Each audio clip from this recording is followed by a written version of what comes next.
Prabowo Subianto tidak lama lagi akan didesak oleh minoritas, yaitu mereka yang tidak mendapatkan kepastian hukum, penegakan hukum, keadilan, karena di mana umat Kristiani, di mana mereka beribadah, menjalankan kegiatannya diganggu oleh sekelompok orang, dan orang itu diduga tidak tahu tentang kepancasilaan, Bapak akan diminta oleh kami bertanggung jawab terkait dengan semua keadaan negeri ini. Sedangkan itu belum selesai, tapi Bapak udah bercampuri persoalan Israel dan Palestina. Nah, teman-teman, sungguh sangat menyedihkan, saudara. Seorang Presiden Prabowo sibuk dengan Palestina dan Israel, sementara di negara sendiri umat Kristiani diperlakukan secara tidak adil, yang secara masif dipersekusi, dibubarkan ibadahnya, ditolak pembangunan rumah ibadahnya. Namun Presiden diam seribu bahasa, tidak pernah buka suara terkait dengan hal ini. Sungguh sangat menyedihkan, saudara. Sangat menyedihkan sekali. Sibuk dengan negara lain, sibuk dengan perdamaian negara lain, sementara di negara sendiri umat Kristiani mengalami persekusi secara masif. Bapak Presiden Prabowo tidak pernah bicara secara tegas dan menindak secara tegas para oknum-oknum yang beragama biadab ini, ya. Nah, teman-teman, seorang bapak-bapak yang sangat resah melihat kelakuan para oknum-oknum yang beragama ini, di mana umat Kristiani dipersekusi. Bapak-bapak ini marah sekaligus ultimatum kepada Presiden Prabowo untuk segera melakukan tindakan secara tegas kepada manusia-manusia ini. Oleh karenanya, inilah video ini yang berikut. Pak Presiden Prabowo Subianto, terkait dengan politik Bapak belakangan ini berubah menjadi politik identitas, dan itu Bapak kemukakan pada pidato Bapak di Perserikatan Bangsa-Bangsa. Donald Trump bukanlah seorang presiden yang harus juga dipandang wow, tidak. Donald Trump biarlah Donald Trump, Israel biarlah Israel, Palestina biarlah Palestina. Dalam konteks berbangsa, bernegara, dalam perserikatan bangsa-bangsa, semuanya adalah non-blok. Tetapi Bapak Presiden Prabowo Subianto sudah melihatkan kepada dunia internasional bahwa perpolitikan Bapak sudah berubah dari politik Pancasila menjadi politik identitas. Persoalan kemarin terkait dengan unjuk rasa Agustus 2025, di mana ada kerusuhan, keributan, bukanlah terletak pada kesalahan Bapak, tetapi DPR RI yang menjadi pusat perhatian telah mencoreng Senayan, gedung DPR, di mata publik karena terjadi kesenjangan sosial yang terlalu jauh, sehingga rakyat marah. Hanya ditunggangi oleh para provokator, para penghasut, para mereka yang adalah mafia-mafia yang terlibat penambang ilegal, mafia migas, para koruptor, mereka yang masih ada di dinas atau masih status petinggi di TNI dan di Polri, yang diduga di mana mereka tidak ada jabatan, ada mereka dalam sebuah pertanyaan terkait kerusuhan kemarin. Politik identitas tidak membawa Bapak kepada kelanjutan jabatan. Diduga Bapak ketakutan, diduga Bapak telah dipengaruhi oleh orang-orang tertentu, yang dimana Bapak tidak mendapatkan kepastian terkait dengan perjalanan ke depan. Bapak Joko Widodo tidaklah seorang jenderal, tapi mampu 2 periode memimpin bangsa ini tanpa kerusuhan. Kenapa? Karena orang di sekitarnya adalah orang-orang yang tenang, orang-orang yang jago strategi. Tapi Bapak diduga telah dikelilingi oleh orang-orang yang tidak tahu strategi, termasuk oknum-oknum DPR yang dari Senayan, yang dimana mereka mengatakan begini. Ingat, mertua Pak Prabowo, Jenderal Soeharto, Presiden Soeharto, cukup lama menggunakan politik Pancasila. Tapi ketika B.J. Habibie dan orang-orang dekatnya, B.J. Habibie mengatakan Bapak harus begini, lalu Soeharto terbang ke luar negeri dan berubah politiknya menjadi politik identitas. Walaupun Ibu Tin tidak mau politik identitas, akhirnya Soeharto lengser. Prabowo Subianto tidak lama lagi akan didesak oleh minoritas, yaitu mereka yang tidak mendapatkan kepastian hukum, penegakan hukum, keadilan. Karena di mana umat Kristiani, di mana mereka beribadah, menjalankan kegiatannya, diganggu oleh sekelompok orang, dan orang itu diduga tidak tahu tentang kepancasilaan, Bapak akan diminta oleh kami bertanggung jawab terkait dengan semua keadaan negeri ini. Sedangkan itu belum selesai, tapi Bapak udah bercampuri persoalan Israel dan Palestina. Biarlah Palestina dengan Palestinanya, Israel dengan Israelnya, tetapi ada yang harus Bapak kerjakan di Indonesia, menjadikan masyarakat adil dan makmur, hukum tegak lurus, bukan melihatkan kepada dunia bahwa Bapak terkesan kepedulian terhadap sebuah negara Palestina, di mana negara itu pun kita prihatin. Tapi Bapak melihatkan kepada internasional bahwa Bapak adalah pro-Palestina, padahal kita non-blok. Kalau Bapak Presiden Prabowo tidak mampu memimpin negara ini lebih baik, silakan mengundurkan diri daripada kamera ini turun ke jalan untuk memaksa Bapak lengser. Lebih terhormat Bapak mengundurkan diri. Karena apa? Hasilnya tidak ada kami lihat yang signifikan untuk sekarang. Kami kira Bapak itu yang betul-betul macan Asia seperti yang Bapak garang-garang. Ternyata kau hanya kucing garong. Kecewa kami rakyat ini melihat Bapak sebagai seorang presiden yang katanya macan Asia.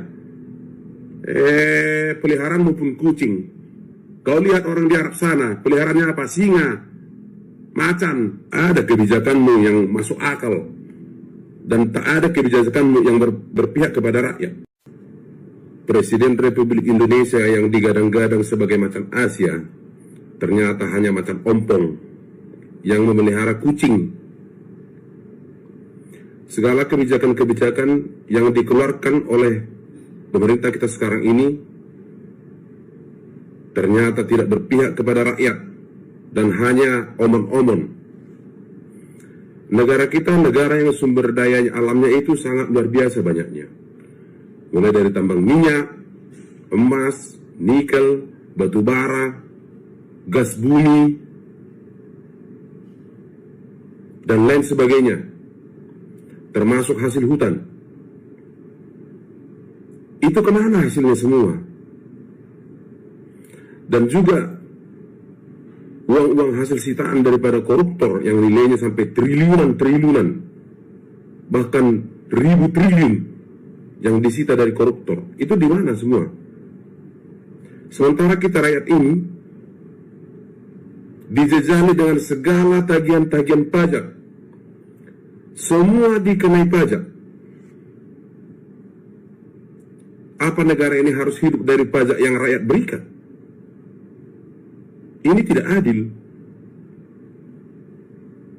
Dalam pemerintahan Prabowo sekarang, ternyata kita tidak menemukan apa artinya seorang pemimpin negara yang bijaksana. Ternyata hanya pemimpin yang bodoh, yang menjual data dari rakyat Indonesia ke luar negeri, yang akibatnya nanti sangat rentan terhadap manusia-manusia tidak bertanggung jawab terhadap akun-akun rakyat Indonesia, apalagi yang berhubungan dengan masalah keuangan atau bank.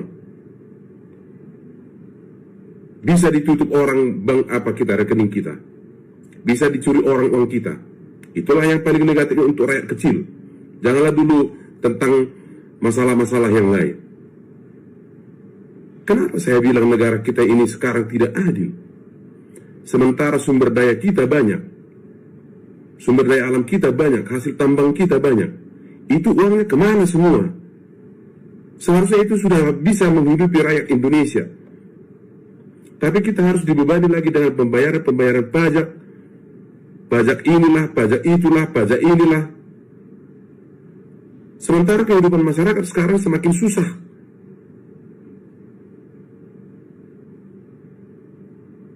Dalam Undang-Undang Dasar 1945 pasal 33, ya, bahwa bumi, air, dan kekayaan alam dikelola oleh negara dan digunakan untuk kemakmuran seluruh rakyat. Ya. Kemakmuran yang bagaimana bisa kita temukan sekarang? Ekonomi tidak berjalan dengan baik. Negara kita ini sekarang tidak baik-baik saja. Negara yang baik-baik saja itu adalah ketika masyarakatnya, rakyatnya itu sejahtera. kita tidak boleh melihat segelintir orang yang kaya raya yang hidup di kota sana. Segelintir orang tersebut bukan melambangkan atau mencerminkan kehidupan bangsa ini yang bagaimana sekarang sedang morak-marik rakyatnya. Saya bingung dengan kebijakan-kebijakan seorang presiden yang katanya jenderal macan Asia, ternyata hanya kucing ompong. Seperti apa peliharaannya itu? Bacot semua, bacot. Padahal demokrasi ekonomi itu harus, ya, ekonomi yang berkerakyatan, yang tujuan akhirnya adalah demi kesejahteraan rakyat. Tetapi apa yang kita lihat sekarang?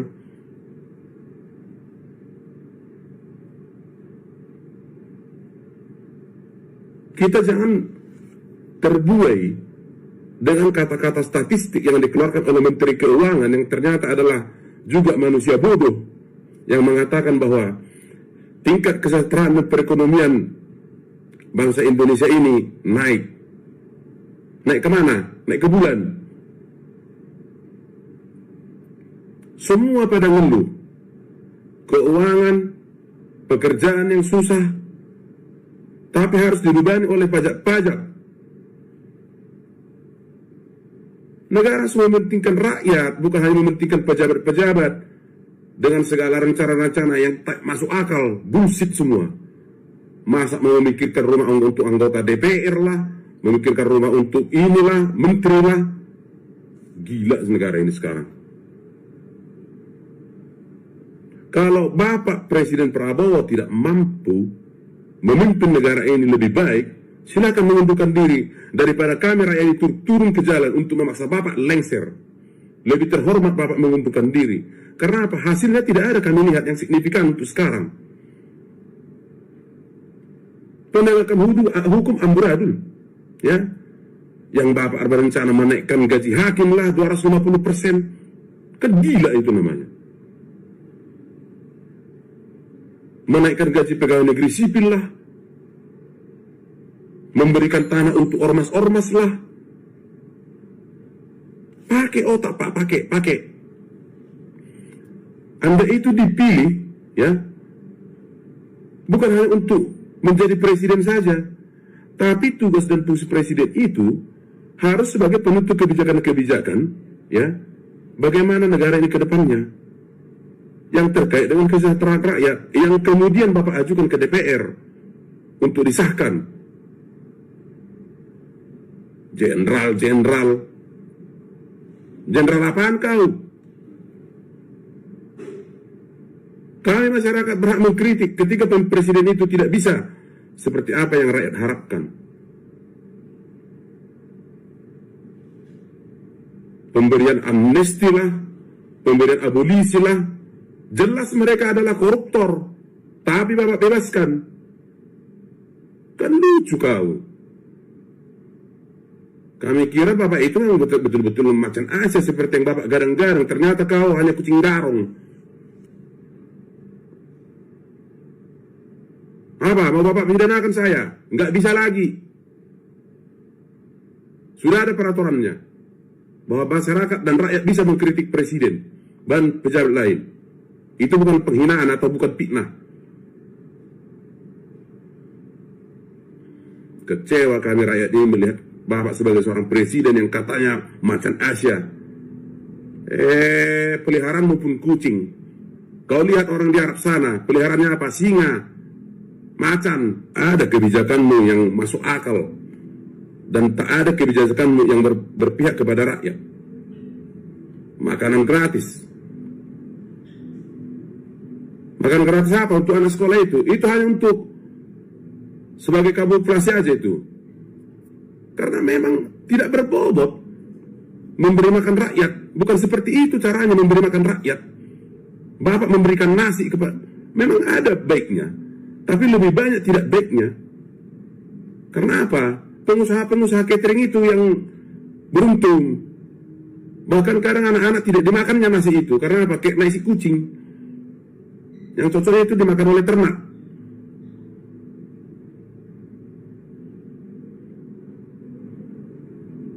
Penasihat presiden ini bagaimana sih? Makin mundur Pak kita ke belakang ini, makin mundur. Baru kali ini saya kepikiran untuk selama 2 periode Bapak Prabowo menjadi calon presiden, ya, tidak saya pilih. Terbukti sekarang kinerja Bapak itu bagaimana ketika sudah terpilih. Ternyata Bapak nonsen, omong kosong semua, omon-omon.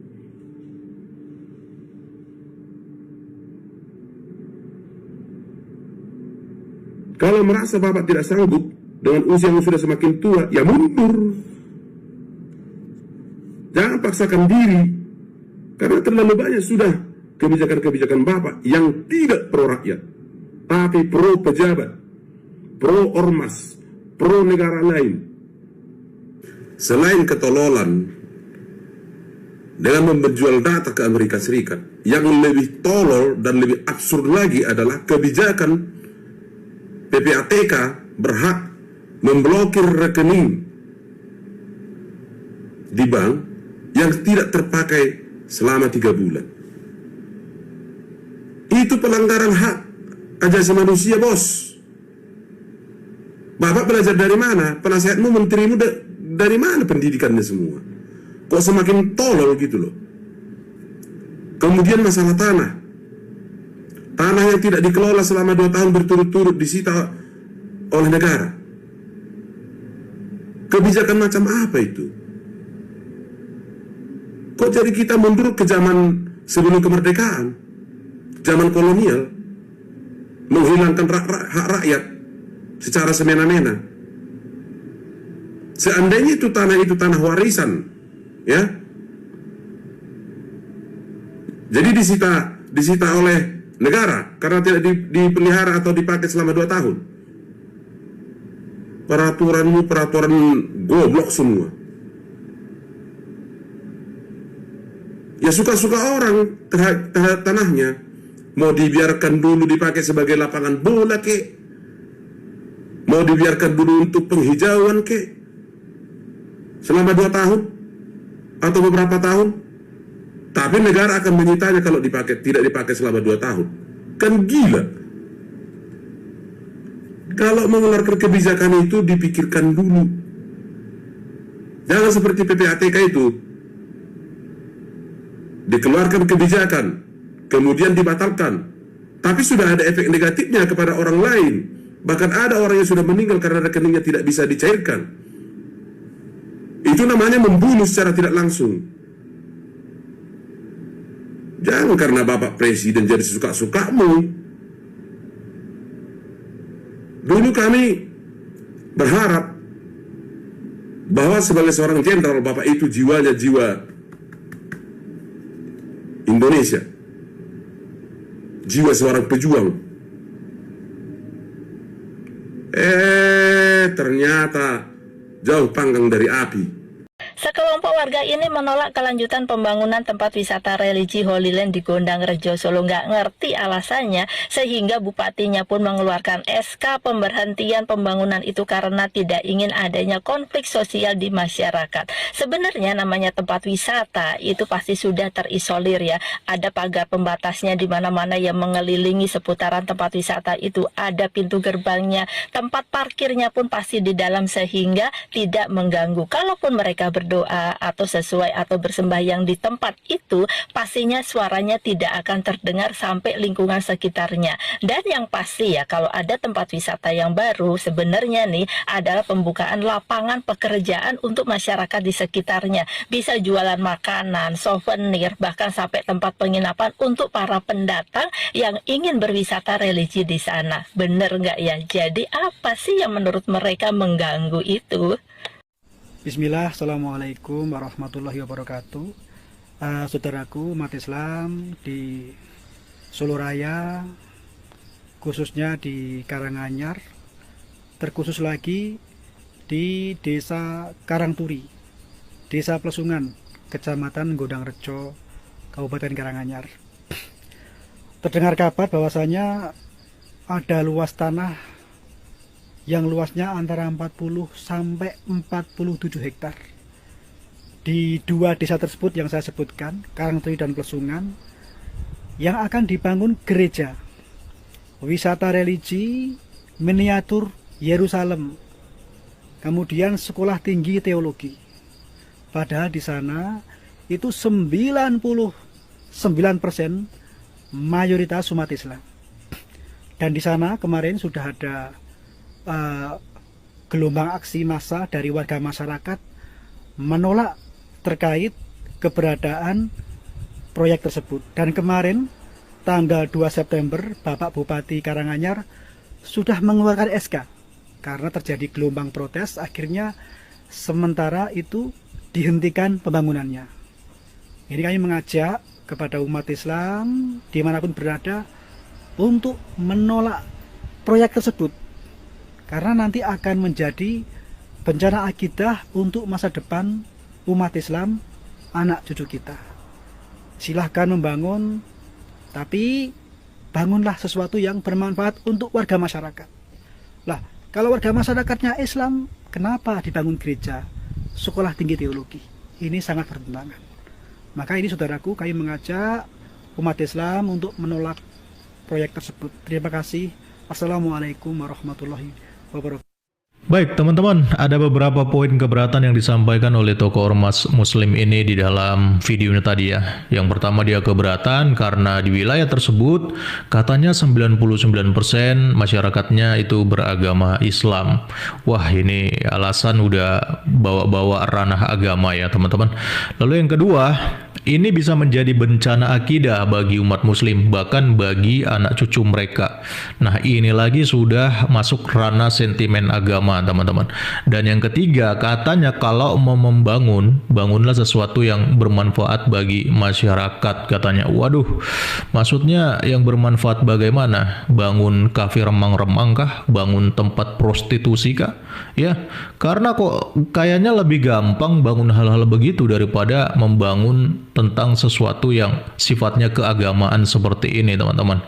Jadi memang saat ini proyek pembangunan Bukit Dua Holy Land ini sedang tertunda, dan bupatinya juga sudah mengeluarkan SK pemberhentian sementara pembangunan teman-teman ya, karena memang sekelompok ormas Islam sudah sempat turun untuk menolak pembangunan Bukit Doa Holy Land ini.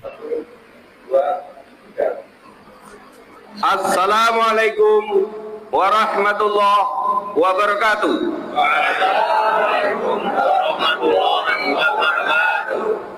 Kami umat Islam Solo Raya. Menyatakan dengan tegas. Pembangunan Bukit Doa Holy Land KA City. Gereja, asrama, panti asuhan, atau bangunan lainnya di bawah yayasan Keluarga Anugerah Surakarta di Desa Karangpuri dan Plesungan, Kecamatan Gondangrejo, Kabupaten Karanganyar, merupakan bencana akidah bagi umat Islam Solo Raya. Sehingga dengan mengucap Bismillahirrahmanirrahim, kami menyatakan dengan tegas menolak proyek pembangunan Holy Land KA City, gereja, asrama, panti asuhan, atau bangunan lainnya di bawah Yayasan Keluarga Anugerah Surakarta di Karangturi, Plesungan, Gondangrejo, Karanganyar. Takbir! Takbir! Takbir! Orasi dari Ormas Islam ini sama persis dengan apa yang disampaikan di video awal tadi, teman-teman ya. Poin utamanya adalah mereka menolak pembangunan Bukit Doa Holy Land ini karena dianggap bisa menjadi bencana akidah bagi umat mereka, katanya. Waduh ya, alasannya sudah sama persis dengan penolakan peternakan babi yang sempat mau dibuat di Jepara kemarin ya. Tahu ya kasus itu, teman-teman, yang akhirnya ditolak oleh Ormas Islam karena alasan akidah juga, katanya ya. Padahal investor sudah bersedia mengucurkan dana dan harusnya dengan adanya peternakan babi seperti ini itu sangat bagus loh untuk menunjang ekonomi dan pendapatan daerah. Ya, sama halnya dengan Bukit Doa Holy Land ini ya. Ketika nanti daerah itu sudah menjadi wisata religi, harusnya secara otomatis itu juga bisa menambah pendapatan daerah, teman-teman ya. Tapi ya beginilah wajah ormas Islam di negara kita ini ya, teman-teman. Makanya susah maju negara ini selama ormas-ormas Islam yang masih berbau sentimen agama ini dibiarkan terus-menerus dengan sentimen-sentimen mereka yang tidak penting terhadap agama lain, teman-teman. Karena terlihat bahwa di sini sebenarnya ya, mereka ini sedang menunjukkan arogansi mereka dengan mengklaim bahwa daerah-daerah tertentu itu adalah daerah Islam yang tidak boleh dicampuri dan dimasuki oleh simbol-simbol agama lain. Tapi berbeda ketika mereka masuk ke daerah-daerah Kristen, maka mereka akan datang dengan wajah penuh toleransi. Tapi begitu mereka sudah mulai ramai, mereka sudah mulai berkuasa di situ, maka lama-kelamaan mereka juga akan mengklaim itu sebagai daerah Muslim, dan ini sudah terjadi di beberapa daerah ya, teman-teman. Dan padahal ya, menurut kabar yang beredar, masyarakat setempat yang ada di sekitar wilayah pembangunan Bukit Doa Holy Land ini, kebanyakan dari mereka itu sebenarnya katanya nggak keberatan dengan pembangunan wisata religi ini. Karena mungkin mereka sadar kalau pembangunan wisata religi ini justru bisa menjadi keuntungan buat mereka. Nah teman-teman, itulah dia video yang baru saja kita saksikan bersama, di mana seorang bapak-bapak yang sangat resah melihat kelakuan para oknum-oknum yang mengaku beragama, yang mengaku memiliki Tuhan, yang mengaku bertoleransi, yang mengaku paling manusia penghuni surga. Tetapi pada tindakan mereka sungguh sangat sedih. Mereka menolak pembangunan ibadah agama lain. Mereka membubarkan ibadah agama lain. Mereka merusak rumah doa agama lain. Tetapi mengaku bahwa mereka adalah utusan Allah mereka. Mereka adalah orang-orang yang bertuhan. Nah, sadisnya sekali saudara, di mana seorang pemimpin kita, Presiden Prabowo, tidak pernah bicara terkait dengan hal ini. Saya belum melihat dia bicara secara tegas terkait dengan hal ini. Saya kurang tahu apa maksud Bapak Presiden sampai saat ini tidak pernah bertindak secara tegas terhadap oknum-oknum yang mengaku beragama, orang-orang yang biadab ini, yang tidak punya manusiawi ini. Tetapi sayangnya Bapak Presiden Prabowo lebih suka membicarakan negara lain, lebih suka membela dan sibuk terhadap negara lain. Antara Israel dan Palestina, Bapak Presiden pasang badan terkait dengan masalah negara lain. Tetapi pada masalah negara sendiri, antara umat Kristiani dengan umat oknum-oknum yang beragama ini, Bapak Presiden tidak pernah buka suara, tidak pernah mengambil sikap secara tegas terkait dengan kasus ini. Apakah Bapak menunggu kalau umat Kristiani sudah muak dan kelakuan para intoleran ini? Ini sungguh sangat menyedihkan sekali bagi saya. Bapak Presiden ini sungguh sangat tidak peduli terhadap umat Kristiani. Saya berkata demikian karena sampai detik ini tidak ada respon secara tegas terkait dengan kasus-kasus ini. Bapak lebih sibuk bicara negara lain, membela negara lain. Tetapi mohon maaf, di negara sendiri Bapak Presiden tidak pernah mengusut tuntas terkait dengan kasus intoleransi di bangsa ini. Korbannya adalah umat Kristiani, dipersekusi, ditolak, dibubarkan rumah ibadahnya, dan akhir-akhir ini secara masif mereka terus melakukan itu. Di manakah Bapak Presiden? Kami yang telah kami pilih menjadi presiden. Di mana? Di mana Bapak sibuk keluar negeri terus, sibuk bela negara orang lain. Bapak harus pahami, Bapak menang menjadi presiden karena rakyat Indonesia, bukan negara lain. Bukan negara lain Bapak. Ini sungguh sangat sedih melihat kelakuan para intoleransi ini. Tapi Bapak diam, seribu bahasa. Saya kurang tahu kalau Bapak gitu duduk diam di kursi yang enak. Bapak tidak bicara, Bapak tidak membuat regulasi baru. Bapak tahu dalang di balik penolakan rumah ibadah umat Kristiani adalah SKB 2 Menteri. Saya kurang tahu Bapak tidak tahu atau pura-pura tidak tahu atau membiarkan umat Kristiani ditindak secara masif oleh orang-orang yang biadab ini. Saya percaya Bapak bukan pura-pura tidak tahu. Tahu dalang di balik pengerusakan rumah ibadah dan penolakan rumah ibadah dan pembubaran rumah ibadah umat Kristiani. Bapak pasti tahu. Jadi oleh sebab itu kami berharap segera melakukan pencabutan SKB 2 Menteri. Tidak perlu ini merusak dan kontradiksi tentang Undang-Undang Dasar tahun 1945. Kebebasan beragama. Cabut itu Bapak. Bapak Menteri Agama, silakan lakukan tugas Bapak, bukan duduk diam menghabisi tanah hanya untuk satu agama saja. Jangan kerja kau duduk diam. Anda harus melihat kejadian-kejadian yang dilakukan oleh oknum-oknum yang mengaku beragama, yang mengaku bertuhan, tapi tindakan mereka sangat sungguh tidak bertuhan. Jadi oleh sebab itu saudara, kita terus menyuarakan akan hal ini supaya kita mendapatkan keadilan di tengah-tengah bangsa ini. Oleh karenanya demikianlah video saya kali ini, sampai bertemu di video saya selanjutnya. Berkomentar di kolom komentar dengan komentar yang membangun dan yang mengedukasi kita semua.